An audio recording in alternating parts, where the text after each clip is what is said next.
गुरुवर ब्रह्मा गुरुवर विष्णु गुरुवर देवो महेश्वरा गुरुवर साक्षात परम ब्रह्म तस्मै श्री गुरुवे नमः। दोस्तों, मैं आप सबका हार्दिक स्वागत करता हूं उन्नति एस्ट्रोवाला के यूट्यूब चैनल पर। जैसा कि मैं अपनी पिछली वीडियोस में बता चुका हूं कि जनवरी से मेरे 3 कोर्स लॉन्च हो रहे हैं। एक कोर्स भृगुनंदी नाड़ी के ऊपर है, दूसरा कोर्स न्यूमरोलॉजी के ऊपर है, तीसरा कोर्स जो है पर्सना कुंडली का साथ साथ तीसरे कोर्स में पर्सना कुंडली के साथ साथ मेडिकल एस्ट्रोलॉजी भी मैं पढ़ाऊंगा। उनकी डिटेल्स मैं अलग शेयर कर चुका हूं। तो उसी कड़ी में मैं अपनी जो चीज पढ़ाना चाहता हूं, जो हलक से जिन्होंने न्यूमरोलॉजी के अगर पहले पढ़ी भी हुई है या जिन्होंने अभी तक न्यूमरोलॉजी नहीं पढ़ी है, उसका एक छोटा सा डेमो देने के लिए मैं ये वीडियो बना रहा हूं। हो सकता है कि आपको ये पहले से पता हो, पर मुझे उम्मीद है कि जितने भी मैंने भी यूट्यूब पे सर्च किया है, जो और वीडियो देखी हैं या कुछ मैंने कोर्सेज बेसिक या एडवांस न्यूमरोलॉजी के अटेंड किए हैं, जिस तरीके से आज मैं पढ़ाने जा रहा हूँ एक छोटे से टॉपिक को, एक डेमो पार्ट ही है उसका, वैसा अभी तक किसी ने शेयर नहीं किया है। तो आप कृपया इसको पूरा देखिएगा और अगर आपको अच्छा लगे तो अपने व्यूज भी इस पे शेयर कीजिएगा, क्योंकि मेरा जनवरी में 7 जनवरी से कोर्स स्टार्ट हो रहा है। तो उसके लिए और क्या मुझे चेंज करना होगा इसके अलावा, जो स्टार्टिंग से लेके दूसरे कोर्स तक, तो मेरे लिए भी एक अच्छा रहेगा। तो विदाउट वेस्टिंग एनी टाइम, तो मैं आपको बताता हूँ इस पर्टिकुलर टॉपिक के बारे में। दोस्तों, यह टॉपिक मैंने चाइल्ड एजुकेशन के बारे में बेसिकली बनाया है। जब बच्चा छोटा होता है तो उसकी चाइल्ड एजुकेशन, या आप कह लीजिए कि उसकी पूरी एजुकेशन के बारे में हम कैसे जानते हैं। जैसा कि आपके सामने ये 2 चार्ट दिखे हुए हैं। ये पहला चार्ट जो अभी बना हुआ है, ये वैदिक एस्ट्रोलॉजी के हिसाब से बना हुआ है। ये कोई कुंडली नहीं है, ये एक सिंपल काल पुरुष के चार्ट के हिसाब से कि कौन कौन से भाव में या कौन कौन से हाउस में क्या क्या चीज देखते हैं, वो दिखाने के लिए मैंने बनाया है। जैसा कि आप जानते हैं कि अगर किसी भी जातक की एजुकेशन के बारे में देखना हो तो उसका लग्नेश या पहले भाव या चौथे और पांचवें भाव का समीकरण, लेकिन हम पर्टिकुलरली अगर हायर एजुकेशन देखते हैं या ग्रेजुएशन तक की एजुकेशन देखते हैं, वो पांचवें भाव से देखते हैं। और उसमें बच्चे में पराक्रम या एफर्ट्स करने की कितनी शक्ति है, वो तीसरे भाव से देखते हैं। और अष्टम भाव से क्या उसके जीवन में कुछ रुकावटें होंगी या किस प्रकार की होंगी, उनका सबका स्टडी करने के बाद ही हम एजुकेशन के बारे में कमेंट करते हैं। ये तो सभी वैदिक एस्ट्रोलॉजी जानने वालों को पता ही है। तो मैं इसको, कितना डिफिकल्ट है वैदिक एस्ट्रोलॉजी से, आपको डिटेल नॉलेज होनी चाहिए, तभी आप उसके बारे में बता पाते हैं। लेकिन कैसे न्यूमरोलॉजी में विदाउट बैकग्राउंड ऑफ, कोई बिना जानकारी वैदिक एस्ट्रोलॉजी के, आप न्यूमरोलॉजी में कैसे आसानी से बच्चे की एजुकेशन के बारे में क्या डिफिकल्टी हो रही होगी या उसको क्या दिक्कत रही होगी, या उसको कोई उस टाइम पे बता देता कि भी आप ये रेमेडी कर लो, तो शायद उसका रिजल्ट अच्छा हो सकता था। या जो आज आप चार्ट ड्रॉ करोगे, उस चार्ट के हिसाब से भी अगर आप न्यूमरोलॉजी से उसका एनालिसिस करोगे, तो आपको पता चल जाएगा कि किन किन चीजों का ज्यादा ध्यान देना है। वो क्लियर कट, जो भी एस्ट्रोलॉजर है, वैदिक एस्ट्रोलॉजी के जानकार हैं, वो पहले से ही बहुत अच्छा काम कर रहे हैं। चाहे वो भृगुनंदी नाड़ी में हो, चाहे केपी में हो, चाहे वो वैदिक एस्ट्रोलॉजी में हो, मुझे किसी की बात को नहीं काटना है। सिर्फ मैंने जो अपना एक एनालिसिस किया है या एक अपना पढ़ाने का तरीका बनाया है, और उसको मैं कैसे इंप्लीमेंट करता हूँ, ये उस डेमो के लिए ही आपको मैं ये चार्ट दिखा रहा हूँ। तो इसमें देखिए, मैंने 4 जगह डायमंड का जो निशान लगाया है। मैं पर्टिकुलरली किसी भी बच्चे की एजुकेशन के बारे में बताता हूं तो इन सब चीजों को देखता हूं। अगर ये एजुकेशन का मतलब है उस 12th पास करने के बाद, लेकिन अगर वो 12th से पहले की देखोगे, 10th तक देखोगे या उसकी प्राइमरी एजुकेशन देखोगे, तो सेकंड और फोर्थ हाउस भी उसमें बेसिकली इन्वॉल्व हो जाते हैं आज के टाइम पे। क्योंकि ये पहले जो वैदिक चार्ट्स की जितनी भी हम बुक्स देखते हैं, किसी ने एडवांस में तो रिसर्च करके लिखा नहीं कि कौन सी डिग्री के कौन सी क्लासिफाई तक करना है। लेकिन एक लेमैन के तरीके से कह लीजिए या एक एक्सपीरियंस्ड प्रैक्टिकल एस्ट्रोलॉजर के हिसाब से कह लीजिए, तो इन कम से कम 4 से 5 भाव को हमें देखना पड़ता है कि उस बंदे के बारे में अगर हमें वैदिक से कहना हो। और वही चीज अगर हम न्यूमरोलॉजी से देखेंगे, तो आप देखिए साइड में मैंने एक लूशो ग्रिड का चार्ट बनाया है। इसमें डायरेक्शन मैंने अभी इसलिए नहीं लिखा न्यूमरोलॉजी से देखने के लिए कि ऊपर बेसिकली इस चार्ट के हिसाब से साउथ होगा, नीचे नॉर्थ होगा, और इस साइड लेफ्ट हैंड साइड इसका वेस्ट होगा, इस राइट हैंड साइड ईस्ट होगा। लेकिन मैं अभी, क्योंकि कौन सी आप टेक्निक से न्यूमरोलॉजी चार्ट बनाते हैं उसको भूल जाइए, इसलिए एक जनरलाइज बनाया है। लेकिन ये चार्ट बेसिकली जो यहाँ एग्जांपल दिख रहा है, ये लूसो ग्रिड से बना हुआ है, लूसो ग्रिड से बना हुआ है।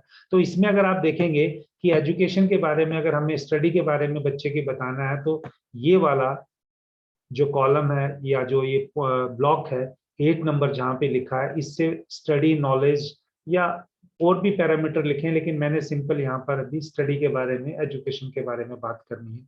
अब इस चार्ट को अगर हम डायरेक्शन भी देखें, अगर मैं ये बोल रहा हूँ कि यहाँ पर नॉर्थ है और यहाँ पर ईस्ट है या वेस्ट है, जो भी आपने डायरेक्शन अलग से करेंगे, मान लीजिए अगर यहाँ पर ईस्ट है और यहाँ पर वेस्ट है, तो इस यहाँ पर ईस्ट है और यहाँ पर वेस्ट है, तो इस डायरेक्शन का बेसिकली ये जो ये कोना हुआ, ये नॉर्थ ईस्ट डायरेक्शन हो गया। आप चाहें तो उस डायरेक्शन का भी ले सकते हैं, लेकिन मेरा भी यहाँ पे बताने का मतलब है कि भाई यहाँ 8, इस जो इसमें ग्रिड के अंदर ये पर्टिकुलरली ब्लॉक है, यहाँ पे 8 लिखा है, इसमें इसकी जातक की एजुकेशन को अगर मुझे कुछ किसी भी नेटिव का चार्ट बना के अगर स्टडी करना है, तो कौन कौन से नंबर होंगे। तो बेसिकली एजुकेशन को इसको कमेंट करने के लिए, इसके इम्पैक्ट के लिए जो ज्यादा अदर ब्लॉक्स होंगे या जो नियर अबाउट प्लैनेट्स होंगे, वो चीजों को मैंने यहाँ पे इस सर्कल के अंदर दिखाया है। ये तो लूसो ग्रिड तो सभी का ऐसा ही बनेगा, उसमें नंबर्स या जो उसमें मिसिंग होंगे या किसी के डबल से ज्यादा होंगे या ट्रिपल होंगे, या एक नंबर नहीं भी हो सकता, उसको मिसिंग बोलेंगे। कहाँ पे क्या कमी रहेगी वो चार्ट में एग्जाम्पल के द्वारा मैं बताऊंगा।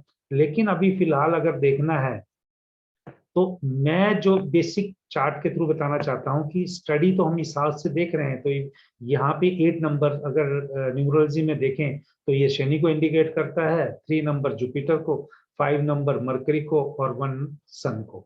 अगर आप एलिमेंट्स के हिसाब से भी बात करेंगे, तो 1 नंबर जहां पर है ये वाटर साइन हो गया, और ये 8, 5 और ये 2 वाला जो लाइन है, ये जो पैरेलल में जो बनता है, इसके हिसाब से अगर प्लेन की बात करें हम, तो डायगोनल प्लेन आप बात कह सकते हैं। लेकिन इसमें से 8 और 5 भी अगर हम कंसीडर करें, ये अर्थ एलिमेंट हो गया, और यहाँ पर ये 3 और 4 को बेसिकली हम वुड एलिमेंट कहते हैं, तो इसमें से 3 वाला वुड हो गया। और यहाँ पे हम कंसीडर नहीं कर रहे 6 से 7, इसको हम, जैसा आप सब जानते हैं कि इसको मेटल बोलते हैं। तो इसी चीज के हिसाब से अब मैं एक एग्जांपल लेता हूं। अभी आपको जैसा मैं बताना चाहता था, शायद मैं क्लियर कर पाया हूं कि लगन को तो हमें कोई भी एनालिसिस करते हैं वैदिक में देखना ही पड़ता है, लगन और लग्नेश कितना स्ट्रॉन्ग है या वो कहाँ जाके बैठा है। एजुकेशन को देखना है तो पर्टिकुलरली 4th और 5th हाउस को जरूर देखते हैं, और उनके स्वामी को भी देखते हैं। लेकिन न्यूमरोलॉजी में जब हम देखते हैं, तो कैसे हम पूरा चार्ट के बजाय ओवरऑल को इम्पैक्ट करने के बाद देख सकते हैं, एक क्लियर कट इंडिकेशन आपको मैं दिखाने के लिए नेक्स्ट स्लाइड में एग्जांपल ले रहा हूं। तो ये आपके सामने दोस्तों एक एग्जांपल है। ये इस जातक की वैदिक एस्ट्रोलॉजी के हिसाब से राशि चार्ट है, इसका कह लीजिए आप, या D1 चार्ट कह लीजिए। इसमें से जो भी जानकार हैं, चाहे वो भृगुनंदी के हैं, चाहे वो वैदिक के हैं या केपी के हैं, वो डायरेक्टली बता देंगे कि भी एजुकेशन पे कहाँ पे है। लेकिन अगर मैं यहाँ पे देखूं, तो एजुकेशन का यहाँ हाउस के हिसाब से देखें, तो इसमें पहले भाव का स्वामी शुक्र हो गया, और चौथे भाव का स्वामी शनि हो गया, वो रेट्रोगेट बैठा हुआ है। और चौथे पांचवें का दोनों भाव का स्वामी शनि है, और चौथे भाव में चंद्रमा बैठा हुआ है। और इस भाव में, अष्टम भाव में भी शुक्र की राशि है, और यहाँ पे जुपिटर रेट्रोग्रेड है। तो आप इस जातक की अगर एजुकेशन के बारे में कुछ प्रिडिक्शन करना चाहते हैं, तो कम से कम इन भाव को देखेंगे। भृगुनंदी नाड़ी में देखेंगे तो मरकरी को कंसीडर करते हैं हम एजुकेशन के लिए। उस एजुकेशन के हिसाब से मरकरी से आगे 159, 210, 212 या 3711 का जो कोन्स देखेंगे या एक्सपेक्ट्स देखेंगे, उसी के हिसाब से हम अब बता पाएंगे।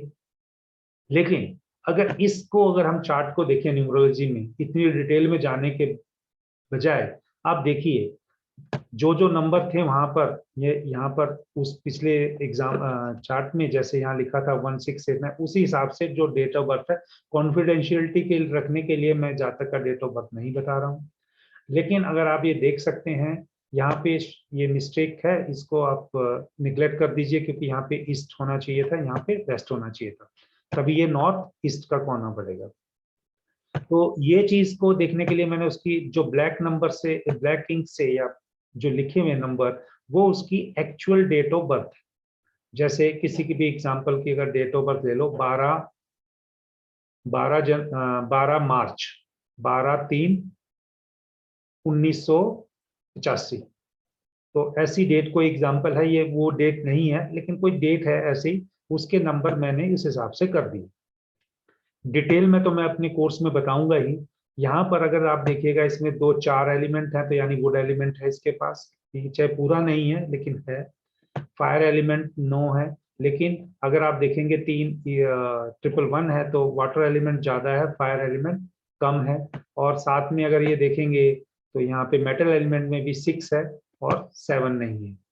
तो इनके क्या सिग्निफिकेंस है, कितना इसकी इंडिविजुअल की क्रिएटिविटी है, कितनी इसके लोग हेल्प करते हैं, कितना इसकी एजुकेशन हुई है, वो सब पैरामीटर हम देख सकते हैं, या कितनी स्टेबिलिटी है, वो सब हम कमेंट कर सकते हैं। लेकिन अभी फिलहाल इस वीडियो के हिसाब से अगर देखा जाए तो मुझे एजुकेशन पे करना है। तो इसमें डायरेक्टली देखिए कि इसके ब्लैक नंबर से जो 8 में नहीं है, जो एजुकेशन का ब्लॉक था पिछले चार्ट में, आप देखिए ये रहा, यहाँ पे स्टडी लिखा है, यहाँ पर वही नंबर डायरेक्टली मिसिंग है, डेट में वो नंबर नहीं है। दूसरी बात, जो इसके पास ये है 1 नंबर जो साइड में है, ये ट्रिपल है। एक चीज जो न्यूमरोलॉजी में है कि वो जब 2 से ज्यादा होती है तो वो उसका रिजल्ट भी उसी रेशियो में, अगर किसी पैरामीटर के लिए वो ज्यादा दे रहा है तो किसी के लिए वो रिजल्ट को कम भी कर देता है। तो ये स्पोर्ट भी, जो नियरिंग स्पोर्ट भी है, वो भी उसके बारे में कितना पॉजिटिव है कि नहीं है, जब वो नंबर रिपीटेशन नंबर टाइम्स मैं अपने कोर्स में बताऊंगा तब इसको क्लियर करूंगा। लेकिन ये भी अगर देखा जाए तो अगर 3 नंबर है तो स्ट्रॉन्ग तो आप मान सकते हो, सन का ये हाउस भी है जैसे लिखा है, तो क्या इस जातक में ईगो ज्यादा होगी, ठीक है। और इसी हिसाब से 5 नंबर भी डायरेक्टली मिसिंग है, 5 नंबर स्टेबिलिटी की बहुत ज्यादा जरूरी है। लेकिन और यहाँ पर 3 नंबर गुरु का है, तो टीचर को देखने के लिए 3 नंबर भी इसका मिसिंग है। तो इस तरह से देखें, लेकिन ये 5 और 8 ड्राइवर और कंडक्टर से उसको मिल गया। मैं ड्राइवर और कंडक्टर के अलावा भी और बहुत सारे नंबर होते हैं, फॉर्चून नंबर होंगे, आपका कुआ नंबर होगा, आपका लकी नंबर होगा, कुछ भी XYZ जो भी है, वो इसमें मैं अभी कवर नहीं कर रहा हूँ और ना ही मैंने इसमें प्लॉट किया। लेकिन एक जो बेसिक इंट्रोडक्शन देने के लिए एक डेट ऑफ बर्थ चाहिए होती है, और डेट ऑफ बर्थ में से, क्योंकि उसको जिंदगी चलाने के लिए एक ड्राइवर नंबर चाहिए होता है और एक कंडक्टर चाहिए होता है। लेकिन ड्राइवर और कंडक्टर भी कितना स्ट्रॉन्ग होगा, और वो क्या वो पूरा उसको नियरिंग स्पोर्ट मिल रहा है कि नहीं मिल रहा, वो भी उसी हिसाब से रिजल्ट देगा। तो इस जातक के हिसाब से आप देखिए, पहली बात तो डायरेक्टली ब्लैक वाला 8 मिसिंग है, और फिर 3 और 5 भी मिसिंग है ब्लैक के हिसाब से, तो और 3 इसके 1 है, तो इसका मतलब इसके तक की एजुकेशन में कमी रही होगी। कितने लेवल की एजुकेशन है मैं बता सकता हूं, लेकिन ग्रेजुएशन नहीं, तो ग्रेजुएशन से नीचे ही है। तो इसमें से यानी उसको कोई सपोर्ट नहीं मिला। अब इस टाइम पे अगर इस जातक को एजुकेशन अपनी कंप्लीट करनी चाहिए थी, या इसको करने के लिए आपने कोई रेमेडी सजेस्ट करनी थी, क्योंकि टॉपिक तो मेरा यही है कि भी उसको हम रेमेडी क्या दें ताकि उसकी एजुकेशन पूरी हो जाए, या उसको उसमें सहूलियत मिले, या उसको थोड़ा आराम मिले, या घर वालों को टेंशन ना हो कि भी इसने पढ़ाई बीच में छोड़ दी है। तो उसके लिए आप क्या करेंगे? वैदिक के हिसाब से कोई बताएगा कि इसमें सरस्वती का मंत्र का जाप कीजिए डेली 21 बार सुबह उठते ही। कोई कहेगा कि भी इसमें सूर्य के आप मंत्र का जाप करिए, या आदित्य स्तोत्र का पाठ कीजिए, या कोई कहेगा कि भी आप ये बुद्धा का, या 5 नंबर स्टेबिलिटी के लिए अगर मान लो हम कोई भी गॉड को कंसिडर करेंगे, कोई गणेश की बोलेगा, किसी की भी बोलेगा। मैं उस पे नहीं जा रहा हूँ कुछ सॉल्यूशन पे, मैंने सिंपल बताना है कि भाई ये रेमेडी अगर देनी होती उस जातक को तो किन प्लैनेट्स की देता, यानी प्लैनेट्स तो वो इसके रेमेडी वाले, अगर इसके पास ये सन तो है ही है, लेकिन इसके पास मिसिंग क्या है, जुपिटर मिसिंग हो गया, मरकरी मिसिंग, मरकरी डायरेक्ट नहीं है लेकिन कंडक्टर या ड्राइवर के थ्रू है, और यहाँ पर सैटर्न। तो ये अर्थ एलिमेंट के दो मिल भी गए इसको सपोर्ट करने के लिए, लेकिन यहाँ पर अर्थ इसको जो वुड एलिमेंट का है वो नहीं मिला। तो क्या जातक कोई वुड एलिमेंट की चीजें या वुड का जो पेन जैसे होता है, जिसपे जैसे आजकल प्लास्टिक के पेन आते हैं उसके अंदर रिफिल डलता है, तो क्या ये जातक उस टाइम पे वुडन, इसके पास वुड एलिमेंट मिस है तो वुड का जो कवर वाला पेन आता है, या कोई वुड का पीस रखता है, या वुड के टेबल पे बैठ के पढ़ता, जो भी एक्स वाई जेड है, या उससे कोई और संबंधित करता, या उसकी खिड़की जहाँ स्टडी कर रहा था रूम में होती, ताकि एनर्जी वहां से इस साइड से इसको मिलती रहती, तो वो सब चीजें अगर ओपन होती तो क्या इसकी पढ़ाई में अच्छा होता। तो यही चीज हमें देखनी है और रेमेडी डिसाइड करनी है। अगर मैं वैदिक के साथ जाता तो कितने प्लेनेट स्टडी करता, और यहाँ पर डायरेक्टली मुझे पता चल गया कि इस जातक को एक वुड एलिमेंट का कंसिडर करना है और एक अर्थ एलिमेंट का करना है। अर्थ एलिमेंट के लिए अगर करना है, क्या उसको कोई माला पहननी है या कोई मोती पहनना है, वो मैं अपने कोर्स में बताऊंगा। अभी ना मैं कोई आपको मंत्र देने के लिए बात बता रहा हूँ, ना आपको कोई स्टोन पहनने के लिए बता रहा हूँ। मैं सिंपल ये बता रहा हूँ कि ये अगर जातक घर में ही अवेलेबल चीजों के हिसाब से, जो घर में अवेलेबल चीज है, कोई तो वुड की होगी, कोई तो यहाँ पे स्टेबिलिटी के लिए अगर हम देखे जाएं तो सेंटर पॉइंट होगा घर का, कोई तो कलर होगा जो इसका एजुकेशन का हित का, यानी अगर हम यहाँ देखें तो येलो हो गया, ग्रीन हो गया और ब्लू हो गया, एक्टिवेट करना था। तो इन हाउसेस को एक्टिवेट करके भी इस एजुकेशन में, इस जातक की एजुकेशन में कुछ हम एनहेंस कर सकते थे, कुछ इसके आसपास की पॉजिटिव एनर्जी क्रिएट कर सकते थे। अब मैं अपने जो अपनी ऑब्जर्वेशन है वो बताता हूँ, जो मैंने देखा। जब मेरी एज में जब बच्चे पढ़ते थे तो उनके पेरेंट्स, जो हमारे पेरेंट्स थे, चाहे मेरे पेरेंट्स ने तो वो सब नहीं किया, लेकिन जो एजुकेटेड पेरेंट्स थे उनके जब रूम में जाके देखता था, मैं देखता था कि एरोप्लेन की, एक एयरफोर्स का जैसे एरोप्लेन होता है वो ब्लू कलर का होता है और स्काई में उड़ रहा होता है ऊपर की तरफ जाता हुआ, तो वो फोटो लगी होती थी। अगर आज मैं उसको कोरिलेट करता हूं इस न्यूमरोलॉजी के साथ, तो 8 नंबर सैटर्न का है और सैटर्न का कलर ब्लू है, तो यहाँ पे होगी ऑटोमेटिकली रेमेडी उसके स्टडी रूम में। उस टाइम पे तो न्यूमरोलॉजी भी इतना इफेक्टिव नहीं था और किसी ने बताया भी नहीं होगा वैदिक एस्ट्रोलॉजी के हिसाब से, यानी गॉड ने पेरेंट्स के थ्रू कह लीजिए या फ्रेंड्स के उसकी लाइकिंग के हिसाब से कर लो, ऑलरेडी उसका कुछ ना कुछ रेमेडी दे के भेजा था। ना उसको वास्तु की जरूरत पड़ी, ना उसको किसी वैदिक की जरूरत पड़ी, लेकिन उसके घर में ऑटोमेटिकली उसकी कुंडली के हिसाब से वो चीज आ गई। लेकिन अगर अब किसी के नहीं है, तो अगर कोई अगर ये नंबर मिस है, तो क्या वो एक उड़ता हुआ जो एयरफोर्स टाइप का जो सीनरी होती है या एक फोटो होता है, अगर वो रूम में नॉर्थ ईस्ट डायरेक्शन में लगा के मुंह करके जहां पड़ता वहां वो लगा होता, तो क्या इस जातक की एजुकेशन इंप्रूव हो सकती थी। This is the one remedy. Second, क्या वो जैसा मैंने बताया वुड एलिमेंट मिस है, तो क्या कोई माला अपने पास रख सकता था जिसको रिस्ट पे पहन सकता था, जिसका वुड वुड पीस हो, या एक पेनी जो बच्चा पढ़ते टाइम डेली लिखता है उसको एक वुड केसिंग वाला पेनी दे दिया जाता, या जो उसके वुड वाले जो कवर होते हैं जिसमें रिफिल डल जाता है, वुड पेन होते हैं जो बेसिकली, वो दिया जा सकता था।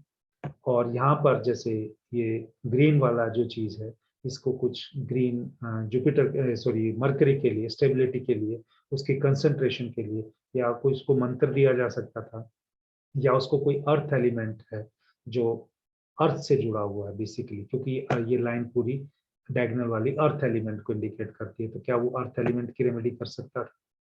तो इस जातक की ऑब्वियसली, जो मैंने और चार्ट इकट्ठे किए हैं इस चार्ट के कंपैरिजन में, जिनको ये रेमेडी दी है उनकी एजुकेशन में इम्प्रूवमेंट हुई है।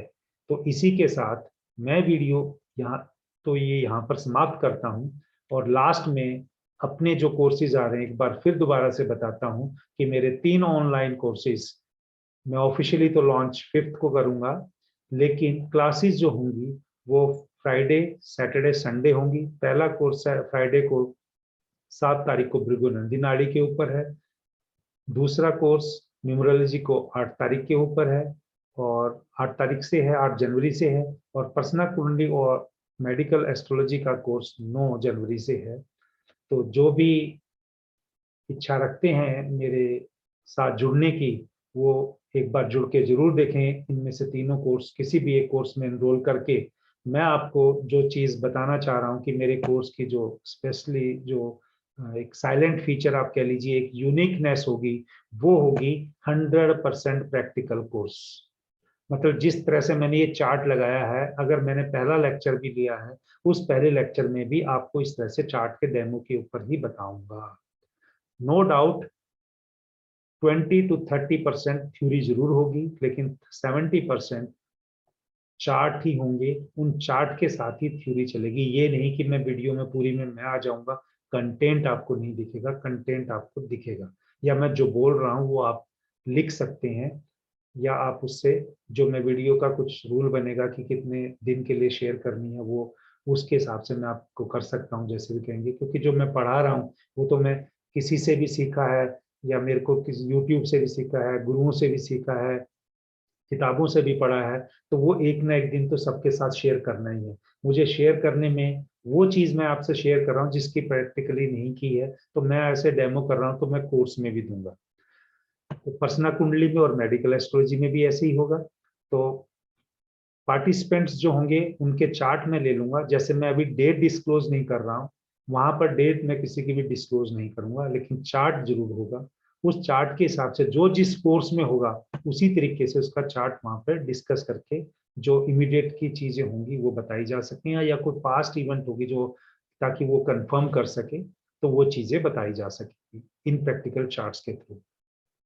मैं दूसरी एक चीज और ये कहना चाहता हूँ कि हो सकता है कि बहुत सारे अभी तो एस्ट्रोलॉजर्स का, मैं भी एक टीचिंग प्रोफेशन से आके मैंने सीखा है, 3 साल मैंने पहले लगातार लगाए हैं, और मैं टीचिंग बैकग्राउंड से हूँ। टीचिंग मेरी एक कह सकते हैं ब्लड में ही है, क्योंकि 20-21 साल टीचिंग करने के बाद आप दूसरे काम करने की सोच नहीं सकते। तो मैं एस्ट्रोलॉजी की अपनी प्रैक्टिस भी करता हूँ, और अब मैं फाइनली इन कोर्स के द्वारा अपनी एस्ट्रोलॉजी की टीचिंग भी स्टार्ट कर रहा हूँ। तो इसमें से जो तीसरा पॉइंट मैं आपको बता रहा हूँ वो है कि मिनिमम फी है, आप चेक कर लीजिएगा। मैं जैसे भृगुनंदी नाड़ी का जो पहला बैच है, अगर जिनका रजिस्ट्रेशन मेरे पास 15 दिसंबर तक आ जाता है 2100 रुपये दे के, 3 जनवरी तक वो बाकी फीस दे सकते हैं, उनके लिए 11,000 रुपये है। और इन दोनों बाकी कोर्स की 5100 रुपये है। लेकिन अगर कोई 3 तारीख के बाद अगर फीस देता है तो उसको इन अमाउंट्स के ऊपर जीएसटी देनी पड़ेगी, क्योंकि मेरा जो है वो पूरा जीएसटी रजिस्टर्ड अकाउंट है। जैसे भी मैं लोगों से इंफॉर्मेशन करूंगा, या मैं कैश किसी से भी नहीं है, all payments are online payments, और ऑनलाइन पेमेंट जब होती है तो हर चीज का जीएसटी का ही आपको देने, क्योंकि रजिस्टर्ड किया है तो मैं जीएसटी देता हूँ। तो पहले वाले कोर्सेज में, क्योंकि ये मेरे पहले कोर्स लॉन्च हो रहे हैं, मैं अच्छे लोगों से जुड़ना चाहता हूँ, अपनी नॉलेज शेयर करना चाहता हूँ, उसके लिए मैं जीएसटी खुद पे करूंगा उस अमाउंट में से। और 3 तारीख के बाद जो लोग जुड़ेंगे, फीस इन तीनों कोर्स की यही रहेगी, लेकिन इसमें कोई और चेंजेस नहीं होंगे। तो उनको जीएसटी 3 तारीख के बाद उनको 18% जीएसटी अलग से पे करना पड़ेगा।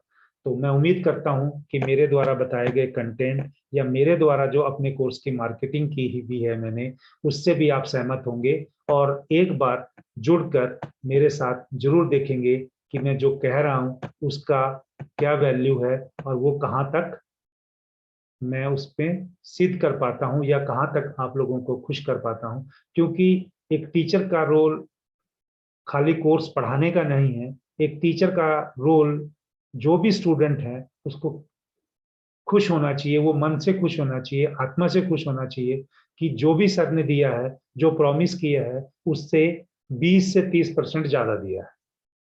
तो मैं इसी करके कह रहा हूँ आपको कि अगर भृगुनंदी नाड़ी का कोर्स मार्केट में आपको 30,000 रुपये का या 50,000 रुपये का होगा, उसके कंटेंट में 11,000 में दे रहा हूँ।